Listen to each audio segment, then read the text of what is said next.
गजा में Hamas chief Sinwar की हत्या के बाद एक बड़ा सवाल है कि आखिर अब हमास का नेतृत्व कौन करेगा। ऐसे में जो रिपोर्ट्स सामने आ रहे हैं उसके मुताबिक याह्या सिनवार की जगह शायद उनके डिप्यूटी खलील अल हया लेंगे। इसके ज्यादा चांसेस इसीलिए है क्योंकि सिनवार की हत्या की जानकारी खुद खलील ने अपने एक बयान में जारी कर दिया है।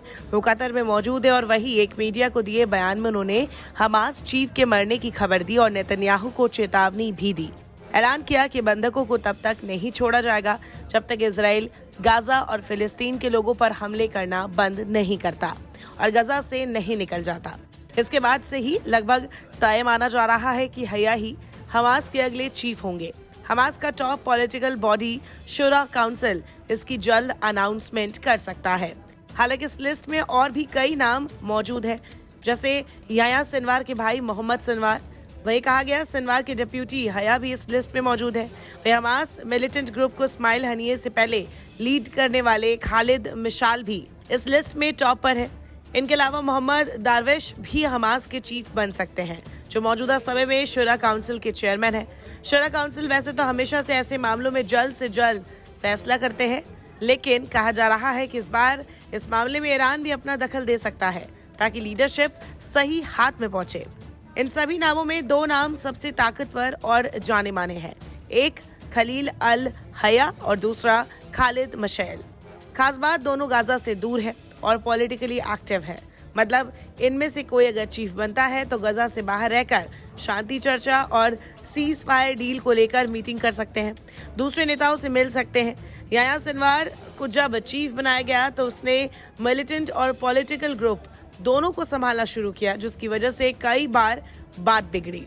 खलील अल हया की बात करें तो वो फिलहाल हमास के चीफ नेगोशिएटर है। उन्होंने जो हालिया बयान दिया उसके मुताबिक खलील अल हया ने हमास की कमान संभालने के बाद अपने पहले टेलीविजन संबोधन में कहा कि शहीद याह्या निडरता से फिलिस्तीनियों की आजादी के लिए लड़े और अपने जीवन को बलिदान कर दिया। खलील ने कहा याह्या का अंत बहादुरी से लड़ते हुए हुआ। आखिरी वक्त की तस्वीरें दिखाती है कि उनका सिर ऊंचा था और उन्होंने अपनी बंदूक संभाल रखी थी। वह आखिरी सांस तक गोलीबारी करते रहे। हया ने कहा इजरायली बंधक तब तक वापस नहीं लौटेंगे जब तक कि गाजा पर हमले बंद नहीं होते और इजरायली सैनिकों की गाजा से पूरी तरह वापसी नहीं हो जाती। साथ ही फिलिस्तीनी कैदियों की इजरायली जेलों से रिहाई भी हमारी शर्त का हिस्सा है। इजरायली बंधकों को हमारी इन शर्तों के पूरा होने पर ही छोड़ा जाएगा। मीडिया रिपोर्ट्स के मुताबिक खलील अल हया लंबे समय से हमास से जुड़ा है। 2007 में गजा में हुए इजरायली हवाई हमले में उसने अपने पूरे परिवार को खो दिया था। हया के फिलहाल कतर में होने की बात कही जा रही है। वो गजा में युद्ध विराम के लिए इजराइल के साथ बातचीत के लिए हमास के वार्ताकारों में भी शामिल रहा है, इसीलिए उसका चीफ बनना लगभग तय माना जा रहा है। साथ ही काफी उम्मीद है कि याह्या के भाई मोहम्मद सिनवार को गजा के अंदर मिलिटेंट ग्रुप की अगुवाई करने की जिम्मेदारी दी जाए। बात करें खालिद मिशाल की तो उसके पास भी एक लंबा तजुर्बा है। खालिद मिशाल की शख्सियत रणनीतिक तौर पर कुशल व्यक्ति की है।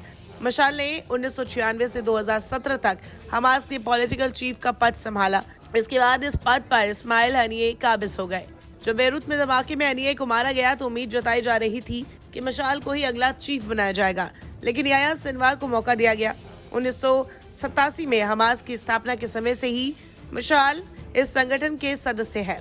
1996 में जब खालिद मिशाल को हमास का पॉलिटिकल चीफ बनाया गया था तो इजराइल ने इसके ठीक 1 साल बाद ही मिशाल की हत्या की साजिश रची, लेकिन वो इसमें नाकाम हो गया और मिशाल इसमें बच गए थे।